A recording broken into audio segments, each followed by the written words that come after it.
Rebecca and Dan, if you guys were roommates before, if you had to assign each other, one or the other, who's the Godzilla, who's the Kong? Okay, let's get into this. You are asking Let's the get right into questions today. This is the This is interview the week. real something question. Yeah. Rebecca, Brian, you guys have now done 2 movies working with Kong and Godzilla. True. Dan, you seem like you're a pretty good judge of character, so this question is for all 3 of you. Really? Yes. Yeah. I don't know what gave you that I'm like, Keep The English actors always look like you're pretty good judges of characters, but my question is, between the 2 of them, Kong and Godzilla, who would you rather have to buy a gift for? going. Oh, definitely Kong. Definitely Kong. He'd appreciate it. Yeah, Godzilla is like, it was Godzilla. Godzilla probably wouldn't care. Godzilla. You trash it so fast. Yeah. Godzilla really doesn't like anybody. Like Godzilla is very much like you feel like he would want the gift receipt. You know what I mean? He Like just doesn't seem like a things kind of guy. Doesn't. No. Whereas But Kong for sure. feels like a collector. Like you have. So. Godzilla, you'd buy an experience. Yeah, You know what I mean? He's an experience kind Whereas Kong definitely has tchotchkes. Yeah, you know what I mean? Like you can tell that you can tell. Yeah. This is kind of fascinating. Okay. Yeah. My next one then is, between the 2 of them, Kong and Godzilla, who would you rather go on vacation with? Godzilla. Okay. Why? Because he's temperature controlled. Let me explain. I run hot, right? So like at the end of the day, if I decide like, yo, Godzilla, it's hot in Bermuda, like let's even this out to do it. You know what I mean? Whereas Kong is a little, you know, you can tell he runs one temperature. I need somebody that has levels, and I think Godzilla. And you get to the front of every line with Godzilla, so like there's no cue, you know. Yeah, that'd be good. I've really thought this out. Really, I really have thought this out. I was like, who would I? Okay, here's another curveball for you. Like the opposite of going on vacation with somebody, who would you rather have as a roommate? Godzilla again for the same reasons. AC, portable AC AC. kind of, yeah. But then again, the power bill would be high with Godzilla because he's all like just radioactively charged. Right, whereas right. Kong, you can tell It's a little messy, that's smelly. he is messy, right? Like I was like, what is with your, like he is Kong is. Well, we see him showering though. He does shower. He's got better personal hygiene now than he maybe used than he to. did before. I feel like that's one of the great advancements of He has a dentist. in this movie. He has a dental dentist, so he hygiene cares in this about one. oral hygiene. Yeah, maybe Kong.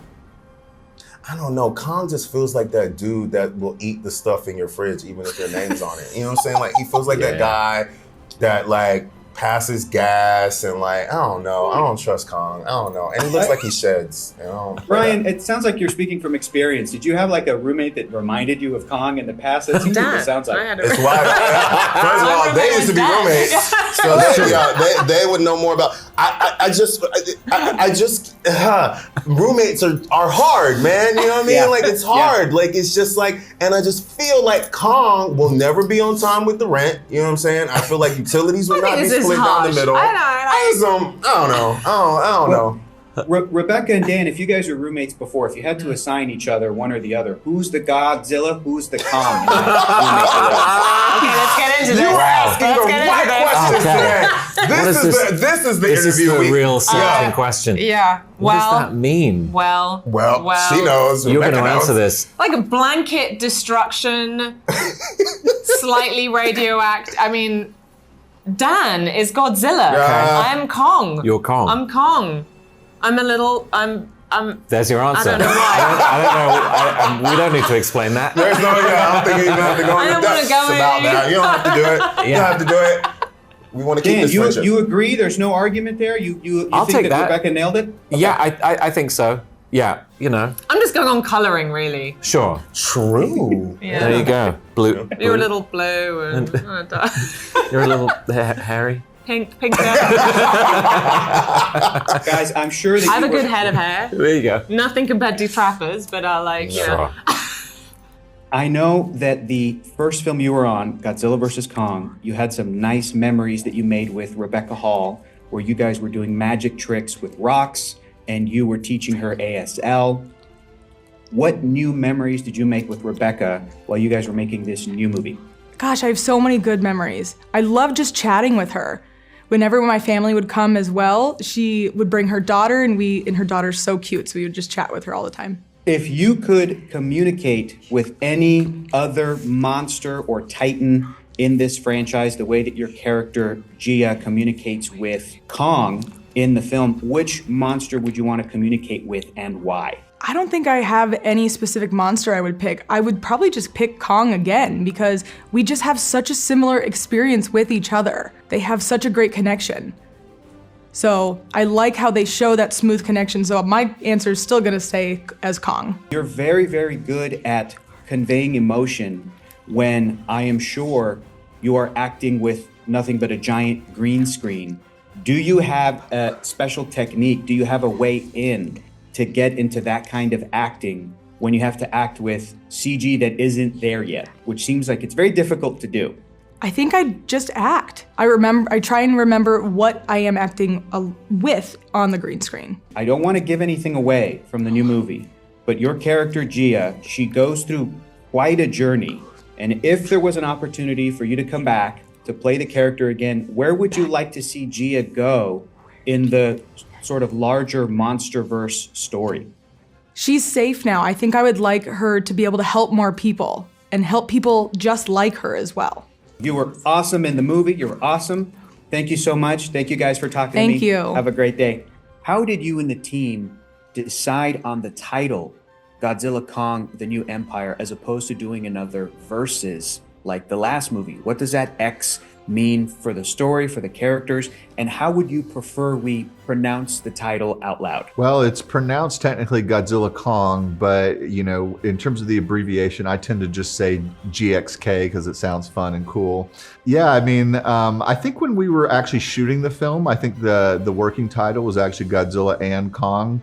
But there, you know, it's already such a long title. You're trying to find a cool way to summarize it, and the X was a really cool idea. You know, like a lot of time it's been used as a symbol of collaboration. You know, sometimes like shoe brands collaborating with a celebrity or something. And the X is just kind of a shorthand. There's some countries you can't, you know, I think that we had to change the title, or it's like it is Godzilla and Kong in certain countries because the X doesn't translate. But right, you know, yeah, that's awesome. That makes a lot of sense. One of the creative influences that you talked about and you showed us up on that wall of all this awesome imagery was He-Man and the Masters of the Universe from the 80s. And when I was watching the movie, I don't want to say what part, but I will say Skeletor's Snake Mountain definitely felt like an influence, which is awesome. What is it about stuff like He-Man specifically that sort of got your creative juices flowing when you were a kid? Well, I'll just never forget the feeling of being a kid walking down the toy aisle in the 80s. And it was just such the golden era of cartoons, Saturday morning cartoons and the toys. You know, you had Thundercats, like you said, Masters of the Universe, Transformers, and and not only were those toys so colorful and neon and crazy and cool, but the artwork on the toys themselves really fueled my imagination from being a kid. And so when it came time to do this movie, I would every concept artist that we would bring on, because with a film like this, you have to create tons of artwork.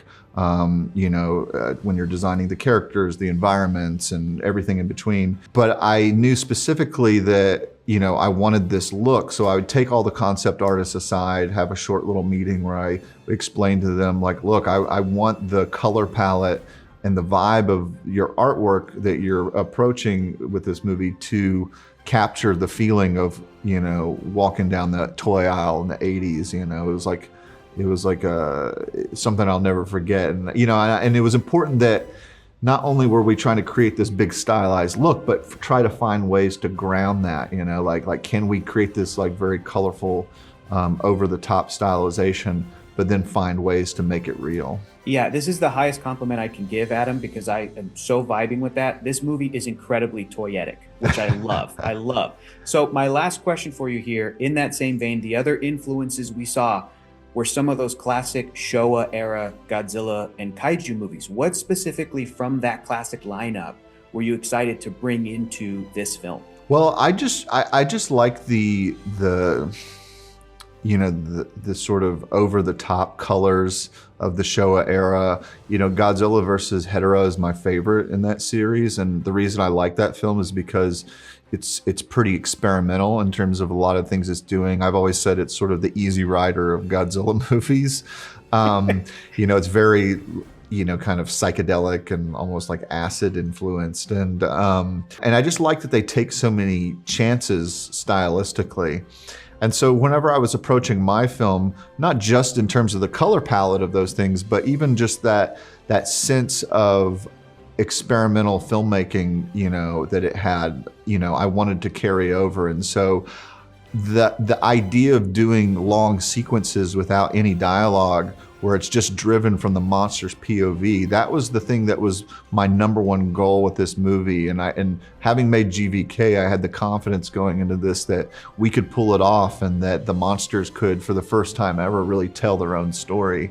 And so in its own way, I knew it would be groundbreaking, but still extremely entertaining. You're right, man. And every time we go to Hollow Earth, it's also psychedelic. So you nailed it. Nicely done, Adam. Thank you so much for chatting with me, man. I appreciate it. Have a great rest of your day. Thank you. Thank you.